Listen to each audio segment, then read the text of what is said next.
Desculpa, eu caí, foi isso? Boa noite. Live aqui do Saúde Ancestral, ai que pena que não vai ficar gravado. Então por aí de novo, gente, entra aqui. Oba! Oi, Léo, The Fit for Life. Juliana, a Ana, olha só. Suriana, eu fico com as letrinhas pequenininhas, por isso que às vezes eu erro o nome, tá, gente? Jane. Vocês me desculpem que eu caí, tá? Não sei o que aconteceu. O Instagram tem dessas coisinhas. Ó, doutora Ana, tudo bom? Vou mandar mensagem pra você, hein? Josi, oi! Das Luluzinhas Low Carb. Gente, eu tô esperando aqui o doutor entrar.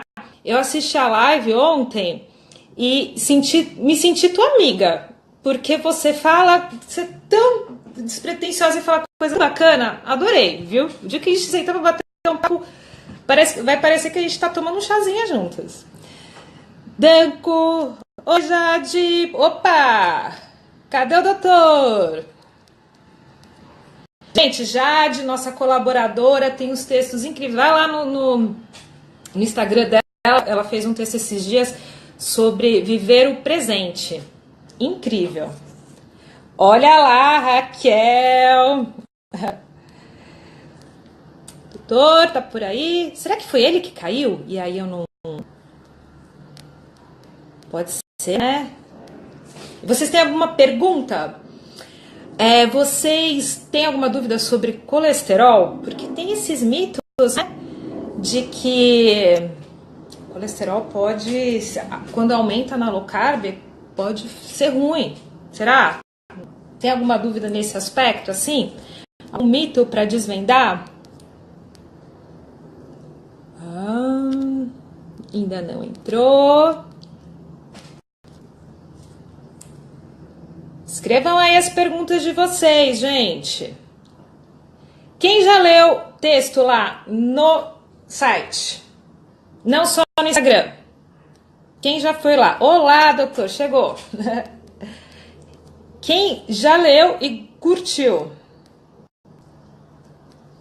Acenar. Ferraz Henrique, tudo bom? Aqui, doutor, vou te chamar. Não que eu não queira falar com você, querida, mas tenha... Eu acho que meu dedo tá aqui. Foi errado. Tem novo estudo sobre LDL, alto ser bom. Será, André? Vou perguntar para ele. Chegou. Boa noite, doutor. Como vai? Boa noite. Está me ouvindo? Me ouve bem? Tudo bom? Tá ouvindo a ligação? Tô sim. Tá dando um atrasozinho, mas agora acho que vai. Seja bem-vindo à live do Saúde Ancestral. É um prazer para todos os colaboradores te receber aqui, viu?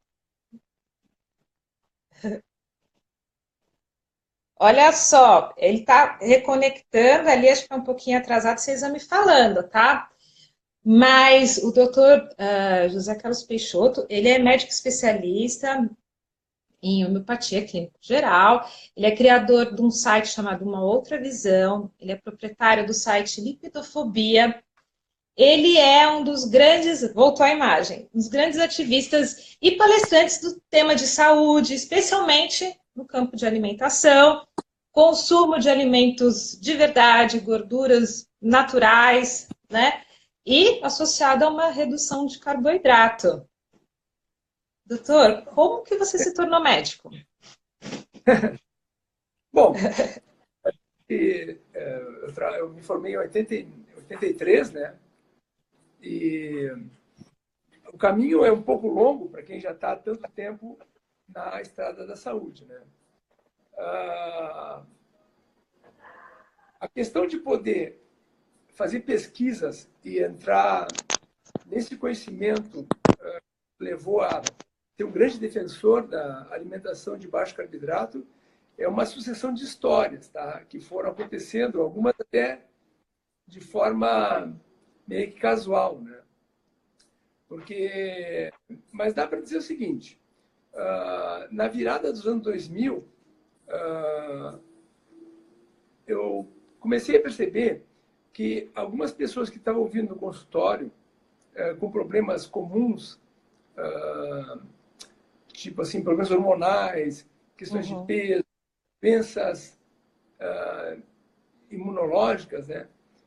Por mais que forçasse em dar tratamentos, medicamentos e orientações, parecia que algo faltava, né?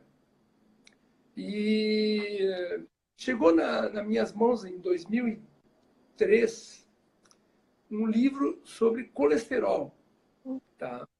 Que esse livro de fato mudou muito assim a forma de pensar a fisiologia. Eu comecei a me dar conta que para a gente ajudar um paciente, eu teria que entender melhor coisas de fisiologia bem básica que a gente não considerava normalmente quando fosse dar orientação de tratamento, né? E a história do colesterol me fez abrir um pouco os olhos para as coisas que a gente não estava acostumado a enxergar, né? Digamos, naquele tempo, se uma pessoa tivesse problema de coração, a gente cresceu aprendendo com a ideia de que comer gordura fazia mal e que as pessoas engordavam porque tinham uma alimentação equivocada no campo dos lipídios, né?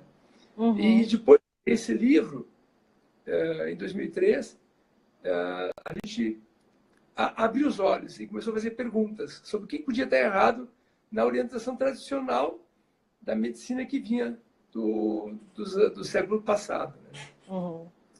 Esse foi o início, é uma coisa curiosa, porque são informações que vieram meio que por acaso, no momento que a gente queria investigar se havia algo errado com o que era orientado de saúde. Na virada dos anos 2000, a internet era por linha telefônica ainda, né? Aquele barulhão. E tu não podia ficar muito tempo online, né? Então, a gente recebia muita informação por e-mail. Eu tinha um bom ciclo de amizades e recebia artigos, assim, bem provocativos, né? Sobre temas como, por exemplo, a segurança alimentar, se a história da margarina era uma boa ideia. Já naquele tempo, pessoas que se perguntavam, né? O surgimento do óleo de canola, como é que surge a mesa. Então, eu me propus a investigar a história, a linha histórica desses temas, tá? E, de fato, a gente acaba unindo os pontos, né? E reconfigurando a informação que tem que ser dada, né? Pois é, doutor. Eu sou dessa época que comia margarina, mas assim, desde muito pequenininha. Eu nem sabia muito o gosto de banha, minha mãe não usava. Então, era óleo de girassol, margarina, aquela que começa com B. Só isso, assim, eu era proibida de comer a gordurinha da picanha. Isso aconteceu até 4 anos atrás. Eu não tinha comido torresmo na vida, eu nunca tinha comido torresmo, só agora. Deu um atrasozinho nele, né, gente? Vocês me desculpem se só estiver acontecendo comigo. Tem alguma coisa errada na minha internet aqui, que supostamente era para ser boa, tá? Lamento muito se agora voltou muito... bem. Voltou bem, tá. Bom, olha só. Aconteceu uma experiência pessoal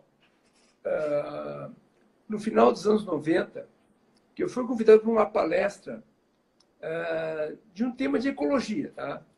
Eu era muito ligado em ativismo ecológico, saúde ambiental e era muito curioso. E aí eu fui numa palestra de uma pessoa que virou grande amiga. O nome dele é um ecologista chamado Jacques Saldanha. E o Jacques Saldanha introduziu, me ajudou a estimular um germe da pesquisa, né? Imagina, 1997, tu vê uma pessoa falando que os plásticos poderiam ser problemáticos para a saúde sexual das pessoas. Assim, ó, é uma coisa bizarra, inacreditável, aparentemente, né? Mas, na verdade, eu fui atrás dessas informações, né? No Brasil, tem um site chamado Nosso Futuro Roubado, que explica essa história. É o seguinte, se descobriu que algumas substâncias plásticas liberavam ativos químicos que atuavam em células receptoras hormonais. Tá? Muito bem. Mas a descoberta tinha sido em 87, por uma médica que estudava câncer de mama. Né? Bom, essa médica descobriu que tubos de ensaio liberavam produtos plásticos que ativavam células de câncer de mama, multiplicando as células. Na sequência, ela descobriu que esses produtos estavam também em embalagens alimentares, por exemplo, tipo a ervilha, aquele plastiquinho que está dentro da lata de ervilha em conserva e outras coisas mais. Ela descobriu, então, os nonilfenóis, né? Que tem no PVC, por exemplo. Né? Bom, enfim, mas de qualquer maneira, eu não quero me ater a essa história, mas existe um cruzamento de informação entre a questão da ecologia no campo mais amplo do que representa os produtos artificiais afligindo a nossa saúde. Porque, ora, a margarina, como ela é hoje, tá? A margarina não foi sempre assim. A margarina, como é hoje, desde os anos 80, é um produto profundamente artificial, né? E poderia ser chamado até um imitador de gorduras previamente saudáveis como a manteiga. Né? Na virada dos anos 2000, vai aparecer muitas pessoas trazendo sintomas de sobrepeso, de diabetes, e apareceu também muitas senhoras com uma queixa muito presente de problemas ligados à menopausa. Né? Esses temas conexos têm algumas questões fisiológicas relevantes. Né? Por exemplo, muitas mulheres que têm um desequilíbrio hormonal ficam mais gordinhas. Né? Então, as mulheres vão entrando em climatério, a mania de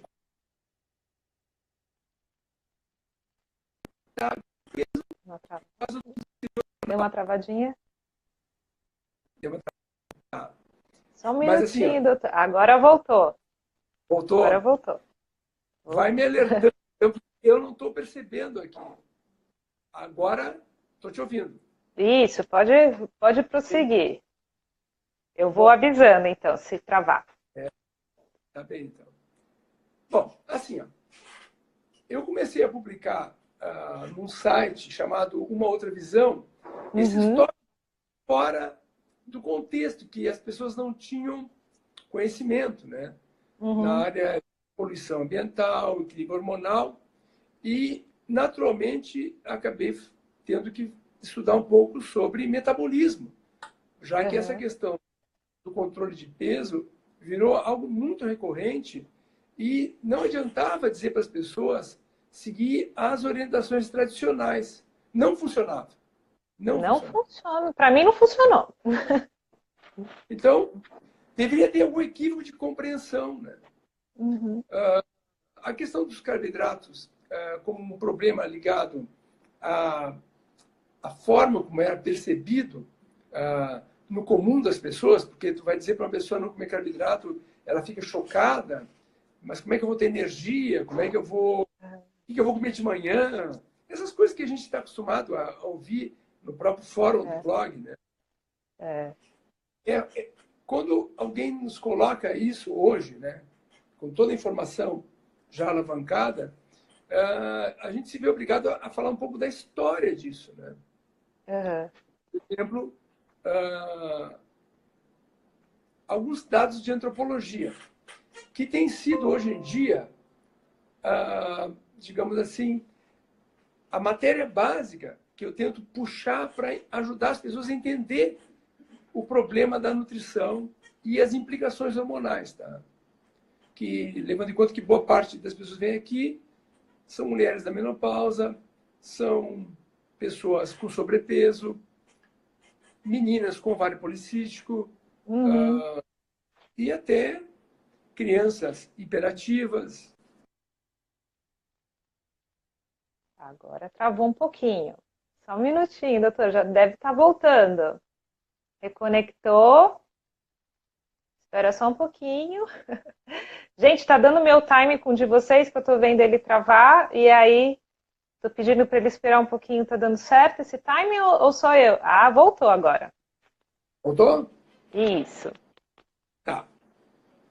Bom, então, uma pergunta que as pessoas fazem sempre é por que que a gente engorda, né? Pois é. Por que a gente engorda? Olha... Porque a gente come demais e exercita de menos? Pois é. Não é por isso, né? Essa é a resposta simples, né? Tem um livro altamente sugerido que é a História do Corpo Humano, de um autor chamado Daniel Lieberman, tá? Ele explica por que o corpo humano tem o formato que nós temos hoje, tá?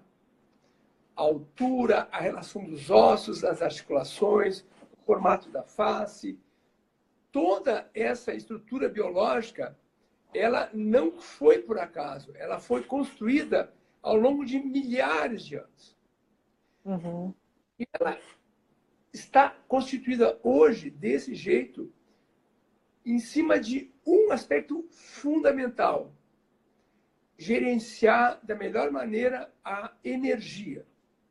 O corpo humano é como é hoje porque ele foi fruto de muitos testes de manejo adequado da energia. Travou um pouquinho. Pelo menos eu consigo avisar. Aí a gente consegue voltar no ponto que a gente estava, né? Acho que fica mais fácil assim. Voltou. Acontece, doutora. Já aconteceu com várias pessoas aqui da internet. Eu vou caminhando um pouco, eu vou mudar um pouco a localização Tudo bem. Para ver se a rede fica melhor. Só um minutinho. E, doutor, você sempre se alimentou assim com comida de verdade? Eu vou estar mentindo se eu falar que foi tudo tão fácil, né? Porque, na verdade, nem sempre foi assim. Mas, digamos, eu estou praticamente há 10 anos sem comer nada com trigo, tá? 10 anos é um prazo bom. Maravilha. E nesse mesmo prazo a gente começou a mudar os lipídios da minha casa, né? Em relação a usar banha, manteiga e óleo de oliva, né? Azeite, né? Mas isso é fruto de botar em prática, porque eu acho que não adianta nada a gente falar coisas e não poder fazer em casa, por exemplo, né? Mesmo que pareça difícil algumas vezes. Especialmente quando se fala de coisas doces, né? Doce é um problema, né? As pessoas adoram comer doces, né? Eu formulei algumas teorias sobre isso até, em relação a essa necessidade que algumas pessoas têm, maior ou menor, de comer doces. Né? Mas assim, sim, tem uma história, eu já vou até comentar sobre isso. Mas olha só, então, se o corpo humano foi feito para gerenciar a energia, ele tem embutido uma capacidade grande de reservar energia para prevenir momentos difíceis, tá? Então, a obesidade, a gordura, não é preenchimento, não é estopa, não é areia, né? Ela está no nosso organismo com a finalidade de nos garantir uma reserva energética para um momento difícil. Basicamente, essa é a história total. Muita gente sabe disso, né? O problema é que alguns alimentos oferecem uma informação de perigo à vista. Se diz o seguinte, alguns antropólogos dizem o seguinte, por exemplo, T.S. Willey, que escreveu um livro maravilhoso chamado Apague a Luz e Emagreça Dormindo. É um livro antigo, mas é bem bom. antropologicamente, o homem, os caçador-coletor, comeriam mais carboidratos frente a momentos de declínio da qualidade nutricional. Uhum. Então, quando aumenta o fornecimento de carboidratos, o cérebro é informado. O inverno está por vir. Né? E nunca chega. E nunca vai chegar. Então, nós não vivemos o tal do Game of Thrones, né? A noite não vai chegar do jeito. Por que não vai chegar, né? Porque, na verdade, nós temos fontes de carboidratos contínuas ao nosso redor. Mas se tu informa ao cérebro que um carboidrato que tu tem guarda energia, veja só, 15 quilos de gordura dá quase 2 meses de vida sem comida. É um baita negócio. Né? Se o futuro for muito pouco promissor, se a caravana te abandonar e tu tiver 15 quilos de gordura, tu pode ficar 2 meses sem botar nada na boca. Mas é óbvio que numa cidade, no meio urbano que a gente vive, isso já... Travou um pouquinho. Mas está bem melhor do que antes. Só um pouquinho que já tá com a bolinha de... Agora reconectou. Eu? Não reconectou. Agora sim, doutor. Eu? Tá. Deu. Vê, a internet não é fácil, né? Bom. Cada dia... Mas então, a questão do controle de peso tem questões psicológicas envolvidas, né? Que são, às vezes, difíceis da gente poder gerenciar com os pacientes. Tá? Uhum. E é, talvez, um dos motivos pelos quais as pessoas relatam tanto esse desejo de comerem farináceos e doces. Tá? Porque, afinal de contas, o doce também é um carboidrato, tem açúcar, né? Uhum. Agora, só um minutinho, doutor. Tá. Agora voltou. Eu tô ouvindo tua voz já. Aí. Tá bem. Isso aí tá bem desagradável. Eu vou ter que resolver essa situação em relação à internet, né? Nem sabia que era tão ruim, agora que eu fiquei sabendo. Mas às vezes tem dias que oscila mesmo. Né? À noite, não tem ninguém usando computador aqui, deveria estar bem liberado.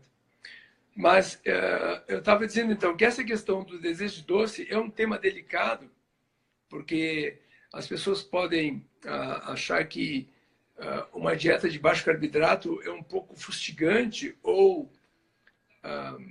amarga ou desagradável, pouco feliz, né? Porque a gente sugere que as pessoas tenham um cuidado maior com esses alimentos tão populares. Né? Então, isso esbarra, de fato, indivíduos mais ou menos céticos quando não querem abrir mão de hábitos que já estão lá dentro. Né? Na verdade, a gente sabe que o consumo de doces tem a ver com uma demanda energética aguda. Né? Por exemplo, uma pessoa sob estresse, sob certo sofrimento, pode receber informação que precisa de energia aguda, rápida, porque senão não vai vencer um obstáculo. Né? E, evidentemente, a gente aprendeu que a forma mais fácil de ter energia é comendo um doce. Né? Uma coisa... mais rápida, né? Quase mais rápida, mais acessível. Né?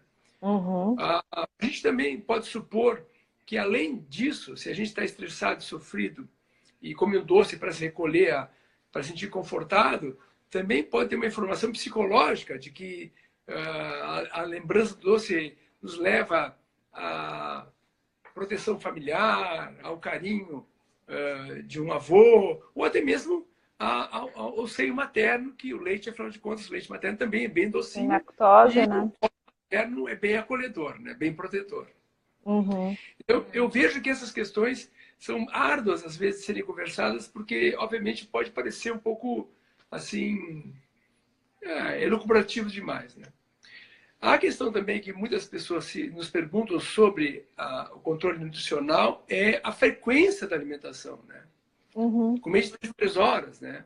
Isso, levar uma barrinha de cereal sempre na bolsa, uma maçã, uma banana, frutas secas. Se a gente pergunta assim, talvez você já tenha feito essa pergunta, ou alguém diz para ti espontaneamente, doutora, eu como tri bem. tá? Tri bem. Como cereais integrais. Deu uma travadinha. Agora voltou.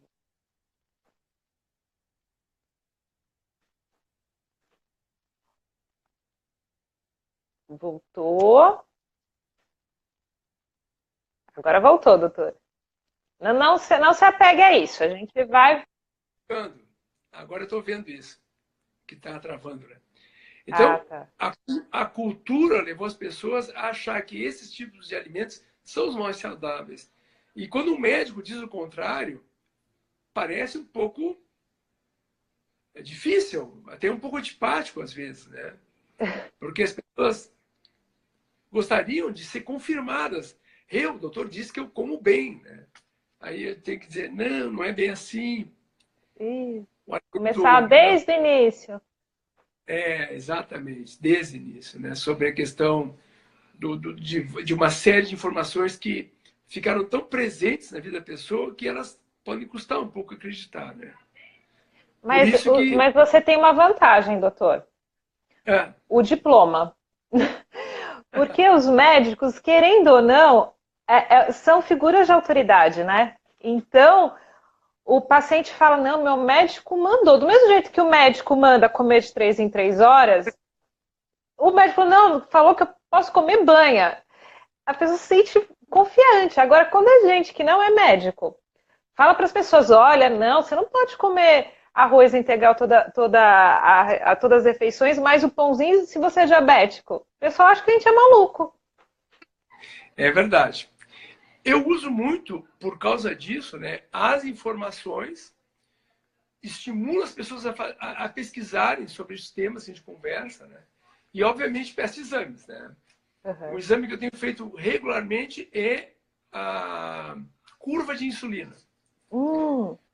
E a curva de insulina é uma informação preciosa, especialmente para as pessoas que não se sabiam correrem riscos metabólicos. Uhum.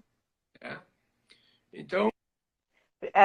dá para detectar resistência insulínica, né? Muito bem. Exatamente. Travou um pouquinho.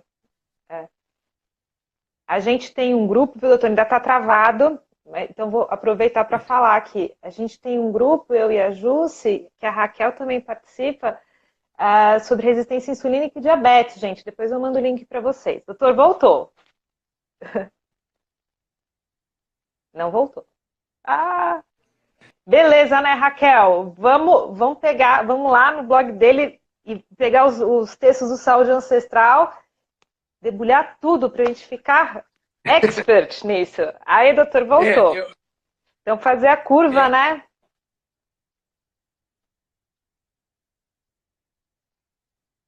Travou de novo. E o André está perguntando...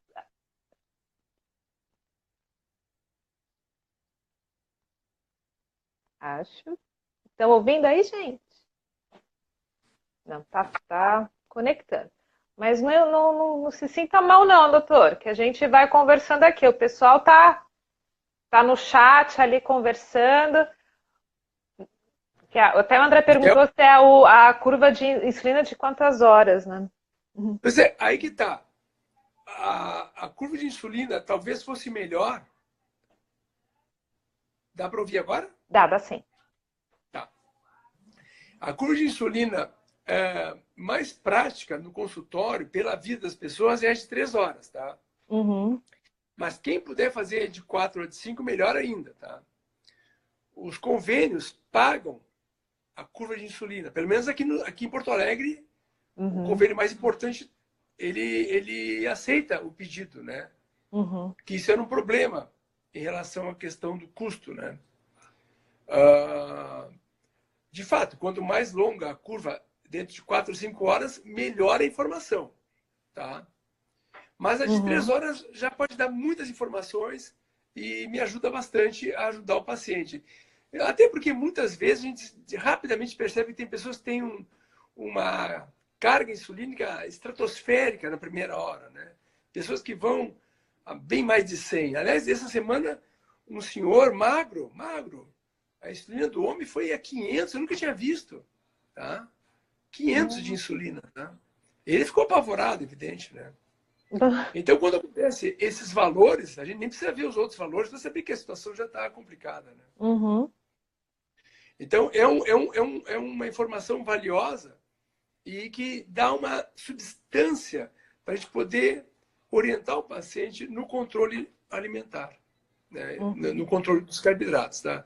E a segunda questão que eu acho importante aqui é aquelas perguntas bem chatas, assim, doutor, eu vou comer alimentos sem glúten, né? Aí eu digo, na verdade, os alimentos que a gente propõe, eu tento explicar, né? Não precisa de rótulos, tá? Se o senhor está procurando saber se o alimento não tem glúten, vai ter que ler o rótulo. E se ler o rótulo, algo está errado, né? Para os alimentos que a gente deveria comer, os alimentos mais ancestrais, não é nada antigo. O teu avô comia assim, né? Não tinha rótulos nenhum, né? Então, não há necessidade nenhuma desse tipo de requisito, porque essas preocupações com micronutrientes ou partículas dos alimentos atrapalham muito a conversa. E às vezes torna ela chata. Deu uma travadinha, doutor. Eu sei bem o que agora voltou, doutor, pode falar. Que são essas regras alimentares. Agora travou de novo. Deu? Oi? Pode voltar. Voltou. Tá. Então, essa questão dos rótulos alimentares, né, das pessoas querem saber as composições dos alimentos, é outro problema prático, às vezes até inibitório, né? Então, eu mostro, eu pego, entro lá, né, no computador, boto no Google e digo para as pessoas, olhem o que é comida de verdade aqui, ó. Às vezes as pessoas dizem, não, mas a comida de baixo carboidrato é muito monótona. Aí tem aquelas fotos maravilhosas com tudo que é tipo de alimento, fotos coloridas, né? Aí as pessoas ficam, tu vê, né? Não parece ser tão desagradável, não parece ser tão monótono o alimento, né? Aliás, esse conceito de alimento monótono é muito estranho, né? Porque se a pessoa começa todos os dias de manhã café com pão, ele acha que não é monótono, né? Se comer omelete com bacon, virou monótono, né? É uma coisa muito estranha isso. Pois é, as pessoas se sentem na estranheza, né? Eu e a Rio Sem Glúten, que é a Raquel, a gente trabalha com um público celíaco, que a gente é celíaca. Sim. O pessoal entra em desespero, assim, como se o mundo tivesse acabado porque tem que parar de comer glúten. O pessoal entra em depressão até. Sim, exatamente. E é claro que quando a gente tem o público celíaco, eu tenho pacientes celíacos, né? As cautelas têm que ser maiores, evidente. Né? Mas, de um modo geral, para o público que precisa apenas de orientação alimentar comum, essa questão pode ser resumida aos alimentos reais, onde não hajam cereais. Né? Então, tu pede a pessoa para de comer centeio, trigo, aveia, já fica mais tranquilo. Às vezes a cerveja é um problema, tá? Porque a cerveja... eu sei. Gente, vinho é tão bom. Pois é. Né? Mas, enfim, o importante é que eu pego, então, pessoas que têm pressão alta, que têm problemas hormonais, da menopausa, por exemplo, ou questões simples em que a gente enfoca na questão alimentar uma proteção a qualquer processo que tenha uma inflamação envolvida, né? Tipo um paciente que esses tempos estava com uma dor lombar, né? Ele era um grande comedor de carboidratos e amido, né? Eu disse para ele, tenta parar de comer açúcar e amido por 10 dias e vê o que acontece. E ele ficou sem dor, entendeu? Ou então uma pessoa que tem triglicerídeos altos, tá? Tem um paciente, um quadro que eu sempre uso como exemplo aqui no consultório. Era um funcionário do IBGE, ele tinha 900 triglicerídeos. E eu pedi para ele ficar sem comer carboidratos por 3 semanas, menos de um mês, para ver o que acontecia sem nenhum remédio. Baixou para 120, né? Nossa. Então, há uma série de situações. Tem uma senhora que até compartilhou uma foto no meu WhatsApp, que ela perdeu 34 quilos em 16 meses. E um paciente que veio uma vez, num último recurso para evitar uma cirurgia bariátrica, ele veio no consultório, a minha balança vai até 150, tá? E não marcava mais que isso, e dele extrapolou, né? Olha. E ele pediu só orientações low carb, não pediu mais nada. Ele não pediu remédio, não pediu nada. Ele veio, falou de cirurgia, pediu orientações. Um ano e meio depois, um pouco mais disso, veio uma pessoa no consultório e olhou para mim e disse: "O senhor não está me reconhecendo, né?" "Não, eu sou aquele paciente que estava aqui a fazer a bariátrica, segui suas orientações e perdi 70 quilos. 70 quilos, sem cirurgia." Gente, vocês estão ouvindo? Gravem isso bem. Quando alguém perguntar para vocês que vai fazer cirurgia bariátrica e se low carb dá certo, olha lá, você tem... Gente, que maravilha. Então, claro, esses exemplos são muito marcantes, porque são de uma informação muito impactante, né? Mas mostra a praticidade. Lógico, não é igual para todo mundo. E tem questões pessoais que são difíceis. A gente não vai negar, né? As pessoas têm suas vidas, têm suas famílias, têm pressão de trabalho, têm pressão psicoemocional. Não é uma orientação assim que a gente coloque e as pessoas colocam em prática do dia, assim, imediatamente, né? Tanto é que, em relação ao peso, né, eu tenho tido cuidado de sempre sublinhar para o paciente que a questão do peso não pode ser prioridade, para evitar que ele abra mão de um cuidado que tem a ver com o futuro de saúde dele, né? A gente tem a possibilidade, pelo conhecimento atual, de instruir as pessoas pelo estilo alimentar, de ter uma longevidade saudável, né? Isso parece uma coisa assim muito utópica, mas é algo que está sendo proposto por vários profissionais de saúde. Aqui em Porto Alegre, por exemplo, tem um grupo de profissionais de saúde que tem esse objetivo, né, de dar essa assessoria. A gente sabe que o fato da gente estar vivendo mais não implica que a gente vai ficar com mais problemas de saúde. No próprio livro do Daniel Lieberman, ele fala sobre a diferença entre a saúde de pessoas com mais longevidade, que tem que ser bem mais de 50 anos, tá? Porque tem grupos caçador-coletores com mais de 60 anos que, na verdade, têm uma qualidade de saúde bem melhor que os urbanos com a mesma idade, apenas pelo estilo de vida. Ele chama isso de extensão da morbidade. Então a gente fica mais velho, mas não fica mais saudável. Precisa tomar remédio. Ora, isso não é natural. Não é apenas porque ficamos mais velhos, mas sim porque o estilo de vida ficou prejudicado. Então, essa questão da interferência do estilo de vida agrícola na humanidade é muito extenso. E alguns temas são bem até antipáticos, tá? Tem alguns pensadores que imaginam que o parto ficou difícil por causa da agricultura. Olha. Provavelmente, a questão antropológica dos caçador-coletor ter atingido um ápice de altura e composição corporal em relação à pelve e à capacidade de gerar um filho, em relação a uma dramática queda de predicados antropométricos, peso e altura, logo que a agricultura entrou em cena. Então, houve uma redução do tamanho da mulher e os nenês ganharam mais energia por causa dos carboidratos, ficaram maiores. Começou a haver um desequilíbrio entre o tamanho do feto e o canal pélvico. Tá? Então, há uma chance dessa mudança que aconteceu em alguns milhares de anos, né, ter deixado a reprodução, a hora do parto mais dura para o homem moderno. Tem outras questões sociais e psicológicas que vieram mais tarde, tá? Especialmente na era vitoriana, a questão de nascer deitado, tem uma série de dificuldades. Mas essa questão do drama obstétrico, tá, que é um tema complicado, porque nós não podemos esquecer que a fisiologia foi feita para não ser sintomática.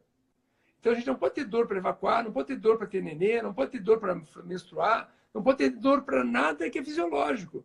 Porque, em termos adaptativos, se fosse dolorida a fisiologia, a espécie acaba no mundo real, no mundo natural, né? Uhum. Então, há uma boa chance da mudança do estilo nutricional há uns 10 mil anos atrás ter prejudicado a evolução natural da nossa espécie. A gente começou a ter mais cárie, que não tinham antes, por exemplo, né? E, eventualmente, então a gente pode dizer que hoje, o que a gente chama de doenças de desajuste, pressão alta, câncer, Alzheimer, catarata, e tantas outras doenças, seja, na verdade, uma desadaptação. Não porque a gente vive mais, mas porque a gente escolheu viver de um jeito que obstruiu a fisiologia humana, né? E quando chega algum... Porque a maioria dos pacientes que chegam, então, são aqueles que estão com sobrepeso, né? Já sabem que tem ovário policístico. E se algum paciente chega que não tem essas queixas mais metabólicas, né? As queixas do peso, tem uma outra queixa que, em tese, não está relacionada com a nutrição. Como é que o senhor conduz essa consulta e o que acontece? Assim, pelo caminho que a gente acabou tendo no consultório, muitas pessoas vêm no consultório para fazer check-ups. Na verdade, eles querem ter orientações gerais de boa saúde. Né? Hoje em dia, graças a Deus, uma parte dos pacientes entra no consultório e sai sem receitas. Não recebem um único remédio, nem homeopatia, nada. Só orientações de estilo de vida. Obviamente, após fazerem alguns exames que documentem para eles que as coisas estão indo bem. Né? Então, a gente acaba falando sobre estilo de vida em geral, qualidade do sono, atividade física, perspectivas particulares da vida pessoal, da vida laboral. E, obviamente, a nutrição sempre acaba sendo uma pergunta que todos fazem. Né? Eventualmente, eu tento não deixar assim, isso como se fosse prioritário, até para tentar desfazer a ideia de que a gente vive para comer. Né? A gente não vive para comer e a vida, obviamente, deve ser completa numa gama muito maior de interações ambientais. Né? Mas todos fazem perguntas sobre isso, então eu digo só, como comida de verdade, não a comida da propaganda, a comida de verdade, né? Mas sim a comida que os pais e os avós poderiam comer. Né? E sempre eu lembro sobre os hábitos alimentares. Não, tem que tomar café da manhã, doutor? Não precisa. Não é obrigado. Mas pode tomar também, não é obrigado nem tomar nem não tomar. Né? Eu estava lendo sobre a história das refeições. Né? No tempo romano, não se tomava café da manhã. Na verdade, a pessoa fazia 1 ou 2 refeições por dia. Há uma boa chance do breakfast, né, de quebrar o jejum, ter sido muito mais marcante no período da Revolução Industrial, porque o pessoal trabalhava em fábrica, tinha que comer de manhã em jejum para poder ir para a fábrica e lanchar no meio-dia, porque não ia ter tempo de fazer uma refeição, e aí ia jantar mais tarde. Ou na França antiga, o pessoal, os mineiros, faziam quebravam o jejum de manhã, iam para baixo da mina, faziam um lanchinho lá e voltavam para jantar à noite. Né? Então, o próprio horário das refeições é um tópico a ser debatido, né? Porque essa história de comer de 3 horas é algo muito complicado da gente desfazer da cabeça das pessoas, né? Como algo saudável, em princípio. Né? É que nem eu me sinto, uma coisa que eu senti é que parece que é ração, né? Que nem quando você deixa a ração ali para o cachorro, que ele vai lá, come e fica disponível. Então você está sempre ali naquela necessidade de comer aquele cereal, porque normalmente os lanchinhos são cereais, né? Tem uma frutinha de vez em quando. porque eles duram. Sim. Engana, nossa, a gente não está nutrindo o nosso corpo. Talvez a gente tenha, assim, às vezes, claro que a gente não pode ficar num drama paranoico de achar que há um super sistema que está tentando nos manter enganados, mas a gente também pode abrir os olhos, né? Se a gente é um consumidor de produtos alimentares, quanto mais eu comer, melhor para quem produz, né? Sim. Então, dizer para as pessoas comerem 3 horas, especialmente produtos prontos, em barra, embalados, né? É um bom negócio para quem produz esse tipo de factoide alimentar, digamos assim, né? Para isso é preciso criar uma regra anterior, que comer 3 horas é saudável, né? Aí tu disponibiliza o produto. Na verdade, a pessoa fica meio que refém desse alto consumo alimentar, que pode estar envolvido com a questão dos problemas metabólicos que a gente está vivendo, né? Eu sempre digo o seguinte, que, por exemplo, na questão dos óleos vegetais, a gente não pode se esquecer de que eles só existem porque há um processo industrial associado, né? Um processo social complicado, tem as sementes, tem agrotóxicos, tem fertilizantes, tem todo o equipamento agrícola, tem as estradas, os pneus, as embalagens, os distribuidores. É muita gente envolvida, né? É importante que esse produto seja bom para as pessoas, tá? Então, é evidente que eu vou dizer, não, o ômega 6 que está ali não faz mal. O óleo de girassol, o óleo de soja, o óleo de amendoim, são frutos desse processo complexo, né? Eles são o ápice da indústria a favor da saúde, né? É uma abordagem persuasiva, mas na verdade pode esconder uma necessidade econômica de poder fazer toda essa roda girar, entendeu? Então, esse é um tema delicado, até um pouco Muito delicado. difícil da gente poder falar em público, mas enfim, acho que a gente também não pode ser ingênuo, né? O meu marido, ele é economista de uma instituição grande aqui no Rio, que faz todos os índices de inflação, usa muitos dados do governo, né? E aí ele sempre fala para mim, imagina se a gente determinasse que todos deveriam comer carne e vegetais, como que ia ficar a economia? Né? Ia ter muita empresa que ia fechar. Economicamente, não é muito sustentável né, todo mundo comer só comida de verdade. Por hora, ainda não é uma realidade próxima, acredito. Não, essa observação dele é bastante importante, né? É claro que os movimentos econômicos e sociais, eles podem perseguir objetivos próprios ou podem perseguir objetivos novos de uma sociedade mais consciente sobre o que quer comer em termos de saúde, né? Eu imagino que todo o movimento econômico pode ficar voltado para isso, mas eu não creio, obviamente, que isso vai acontecer rapidamente, até porque a demanda da clientela pode obrigar novos fornecedores, né? Ou uma reestruturação dos fornecedores. Para isso tem que ter crítica e, obviamente, tem que ter conhecimento, né? E de maneira que isso também possa parecer plausível e, de fato, recompensador para a saúde, né?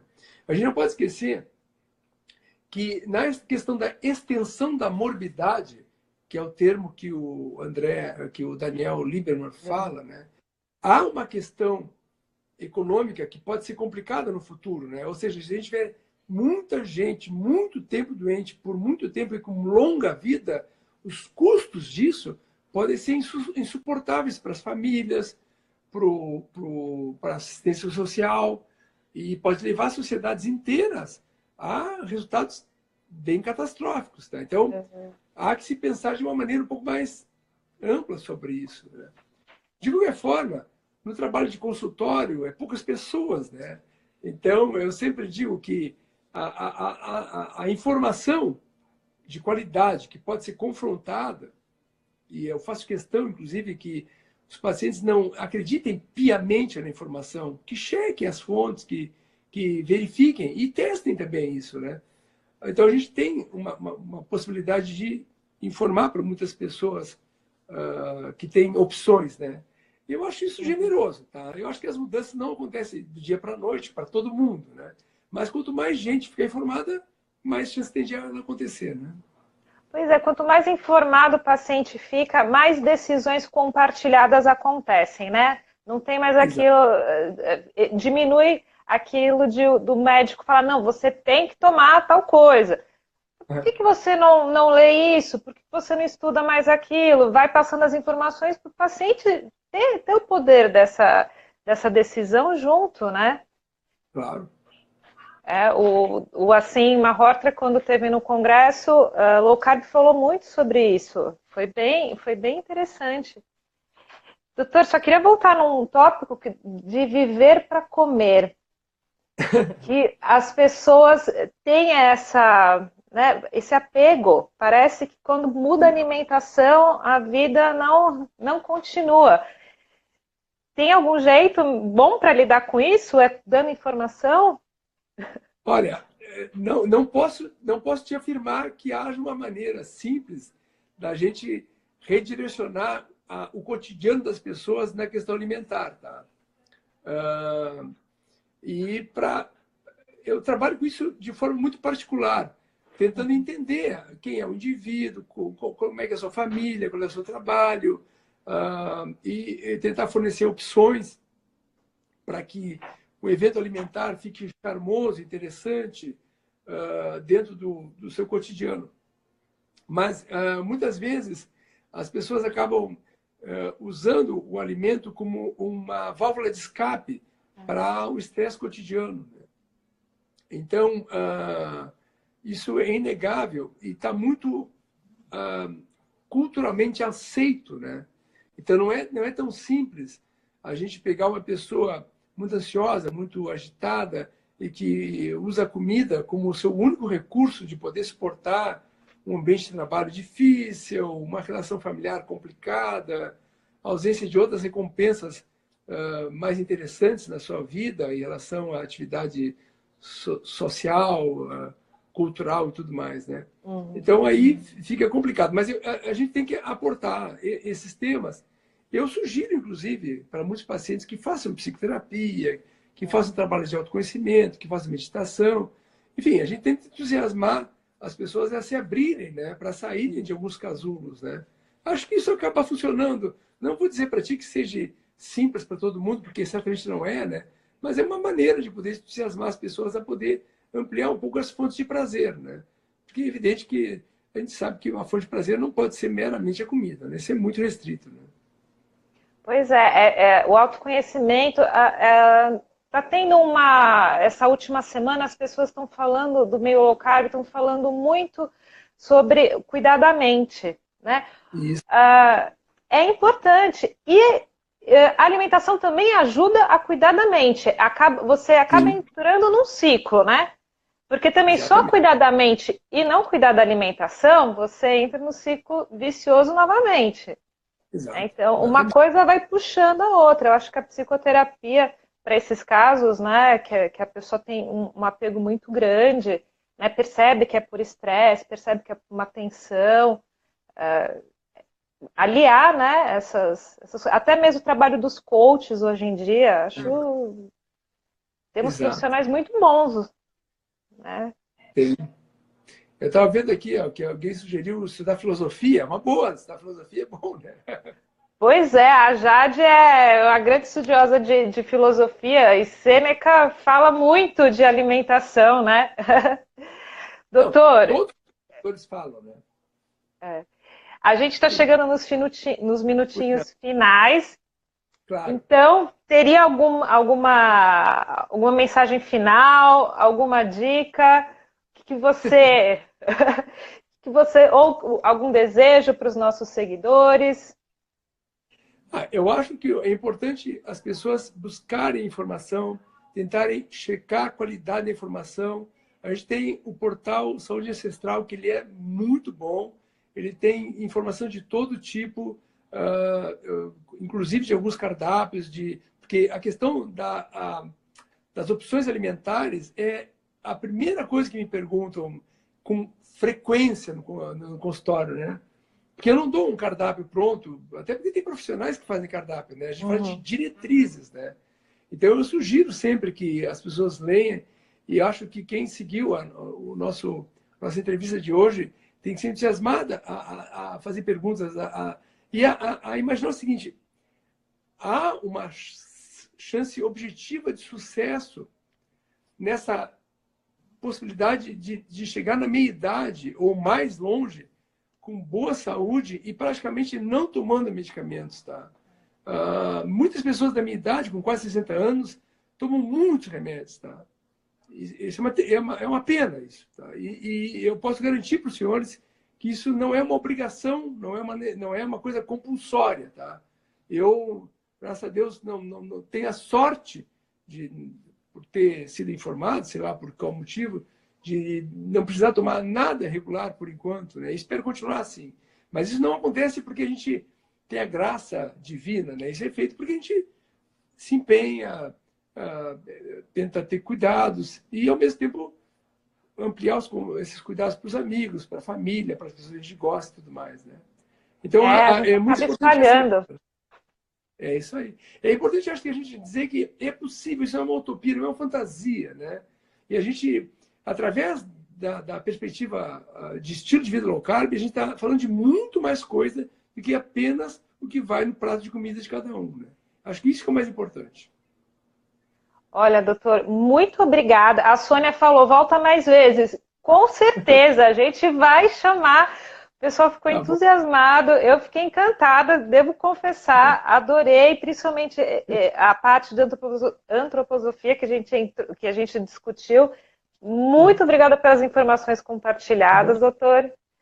E, gente, vai lá no portal Saúde Ancestral, lê os textos do doutor, tem também o Lipidofobia, passa lá. Isso. E vamos pegar esse conhecimento pra gente. Tá bom? Pessoal, a gente se encontra daqui a 15 minutos. Temos mais uma live, tá? E me despeço de você, doutor. Muito obrigada. Até uma próxima. Até mais. Vou deixar gravado aqui, tá, gente? Tá legal. Ó, teve gente aí tchau. Que veio assistir, que acho que é da sua família. Pode dar um tchau pra eles. Tá bom. Tchau pra todos, então. Até mais, gente. Obrigado.